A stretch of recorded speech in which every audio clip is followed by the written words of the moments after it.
संसद के मॉनसून सत्र में गतिरोध के बीच अविश्वास प्रस्ताव को लेकर 7 या 8 अगस्त को चर्चा हो सकती है।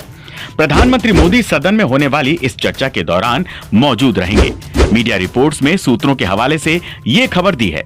रिपोर्ट में यह भी कहा गया है कि चर्चा पर अंतिम फैसला सोमवार को लिया जाएगा। विपक्ष ने मोदी सरकार के खिलाफ 19 तारीख को लोकसभा में अविश्वास प्रस्ताव के लिए स्पीकर को नोटिस दिया था। स्पीकर ने अविश्वास प्रस्ताव के नोटिस को स्वीकार कर लिया था। नियम के अनुसार अविश्वास प्रस्ताव पर नोटिस देने के 10 दिन के भीतर चर्चा करानी होती है। अविश्वास प्रस्ताव का नोटिस स्वीकृत होने के बावजूद बिल पेश करने और पारित करवाने के विपक्षी दलों के आरोपों पर सरकार ने पलटवार किया था। केंद्रीय संसदीय कार्य मंत्री प्रहलाद जोशी ने कहा कि उनके द्वारा अचानक अविश्वास प्रस्ताव लाने के कारण सरकारी बिजनेस को रोक नहीं सकते। उन्होंने कहा कि जहां तक बिल की बात है, अगर विपक्ष के पास बहुमत है तो बिल परास्त कर दें, गिरा दें, तो अविश्वास प्रस्ताव की जरूरत ही नहीं पड़ेगी। सरकार उसी दिन गिर जाएगी। उन्होंने कहा कि अविश्वास प्रस्ताव पर समय सीमा के अंदर चर्चा होगी और सरकार की तरफ से जवाब भी दिया जाएगा। हमारे पास बहुमत है, संख्या है। इससे पहले शुक्रवार को 11 बजे लोकसभा की कार्रवाई शुरू होते ही सदन में कांग्रेस नेता अधीर रंजन चौधरी ने अतीत की परंपरा का हवाला दिया।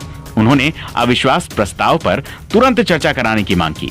विपक्षी सांसद मणिपुर को लेकर नारे लगाने लगे। लोकसभा अध्यक्ष ओम बिड़ला ने कहा कि सदन नियम कानून से चलता है। उन्होंने कहा कि उस पर वे अपनी व्यवस्था देंगे, लेकिन प्रश्नकाल चलने दें। लोकसभा देश के लोगों की नुमाइंदगी करता है, जहां जनता के चुने प्रतिनिधि बैठते हैं। इसीलिए सरकार के पास इस सदन का विश्वास होना जरूरी है।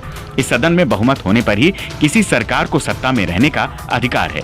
संसदीय प्रणाली के नियम 198 में अविश्वास प्रस्ताव का जिक्र किया गया है। अविश्वास प्रस्ताव पर प्रधानमंत्री को जवाब देना इसलिए जरूरी होता है क्योंकि प्रधानमंत्री सरकार के मुखिया होते हैं। अविश्वास प्रस्ताव पर चर्चा के समय पीएम नरेंद्र मोदी को स्पीच देनी पड़ेगी। संसद के रिकॉर्ड के मुताबिक 2019 के बाद प्रधानमंत्री मोदी ने लोकसभा के कार्यकाल के दौरान कुल 7 बार डिबेट में हिस्सा लिया है।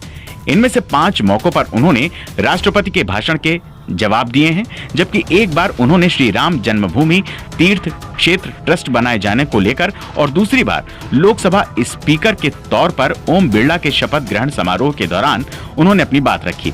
भले ही विपक्षी दलों की ओर से केंद्र सरकार के खिलाफ सदन में अविश्वास प्रस्ताव लाया जा रहा हो, लेकिन विपक्ष का ये दांव उल्टा भी पड़ सकता है। इसकी 3 वजहें बताई जा रही हैं। पहला, संख्या बल में सरकार विपक्षी दलों पर भारी पड़ेगी।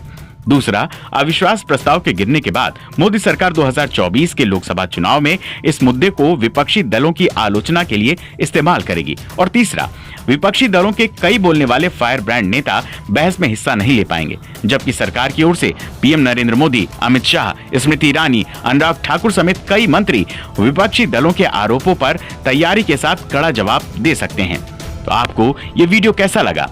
इस विषय पर आप कमेंट सेक्शन में हमें अपने कमेंट बता सकते हैं।